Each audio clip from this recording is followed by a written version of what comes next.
Welcome back to another Marks in the Morning movie review. I'm Tiffany Kay. And I'm not. I'm Johnny Marks. He's forgotten his name today, but it's okay. We're about to do a review this week on our sequel.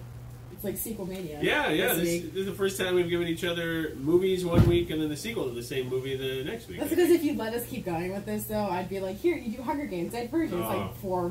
I'll start with the Harry Potter series. I'll be good for an entire 2 months. Yeah, I was about to say, you'll be good for the rest of them. Yeah. So, last week we did Sherlock Holmes and National Treasure. And this week he gave me the second Sherlock Holmes, I gave him the second National Treasure. Yeah, that's right. So, we've also both seen the first movies. Yeah. I hadn't seen the second Sherlock Holmes. And I had seen both National Treasures. And right. As you'll see in the review, I actually like the second one a little bit better. Right. So, let's start with your review of National Treasure 2. Book of Secrets, I think is what it's called. Should have been called The Book of Lies. Great movie, but very fictitious. Like, the problem with these National Treasure movies is it's almost like somebody with a hunger for conspiracy theories wrote them.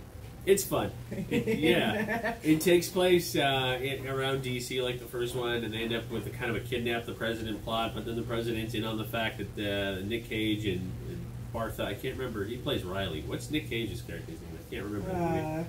I don't know, honestly. Well, him and his girlfriend, I think they get married between the first and the second one. So he and his wife are off on another adventure. They end up at Mount Rushmore. It's a fun movie. Without giving, there's no need to spoil the plot. I could just tell you the good guys win. Right. It's a little dramatic there near the end, but it was a fun movie. It's silly.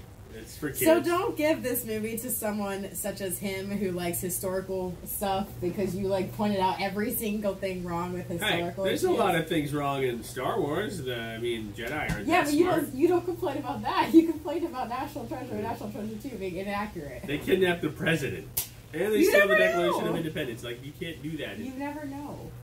I'm pretty sure. I'm just saying, maybe it's on my bucket list. They'll see you in prison. They'll see you in prison. Okay.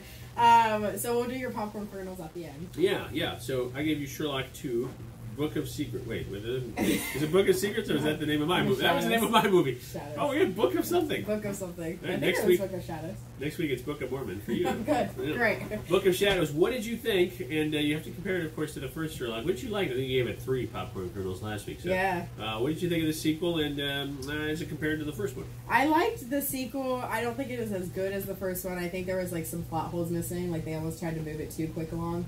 To the point that it kind of left some stuff out. I will say in this movie, Sherlock Holmes or Robert Downey Jr. meets his match, I think, because they're both masterminds of what they do. Yeah. I think, I don't remember the evil characters. Moriarty? Yeah, he has one up on him because he doesn't really have a conscience in a sense. So, because you don't have a conscience, you don't really care what kind of happens around there. So he has one up on Sherlock Holmes. Whatever. Sometimes. He has one up on Sherlock Holmes, so it's kind of like a battle of the brains almost. Who's going to come out in the end. Obviously, not spoiling, but everything works out, so obviously in these movies. Moriarty doesn't win? What? Oh, darn. I think they're making a 3rd Sherlock movie with... But that one was made, the first one was 2009. Yeah, they've been around for a while. And then 2012 was, I think, this one. Yeah, it was. They're making another one? It's supposed to be out 2021. Wow.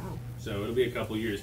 I think my favorite part is still the bromance between Sherlock Holmes and Watson. Both of our movies deal in a little bit of bromance. Not really. Yours doesn't as much as this one. No.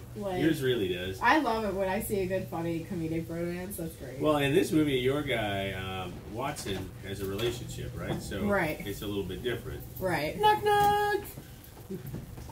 So I think, with this, that... I don't know. I like the first one a little bit better than the second one, for sure. But I think the first ones are always better than a sequel. Not in my movie. I like my second one better. Okay, well, you're just the oddball. Star Wars? Wait, I keep going back to Star Wars. You're just the weirdo, so there you go. That's besides the point. How many popcorn kernels do you give your movie? I'd give it 4. Wait, did I give the other one more? I can't remember. All right, 4.5 popcorn kernels. 3.5? You know when you reach into the bag at the end, there's that half kernel? There's not a half popcorn kernel. Yes, there is. It's like having a half child. You can't do that. Well, I've heard of things. In this world. Whatever. You give 4.5. I'm going to stick with whole kernels over here. Yeah, what did you give yours? I give 2. 2 kernels? Yeah, it wasn't that good. You don't pick good movies anyway, so it's okay. Check back on Friday to Marks and Tiffany in the morning at 6 a.m. and we will announce what movies we're doing this coming week. Hopefully he picks a better one for me, and I'll keep picking great ones for I'm you. just going to go out of my way to find the worst movies now, just because you said that. Okay. And make sure you tune in back next week to see our review. Half Kernel. Oh my god.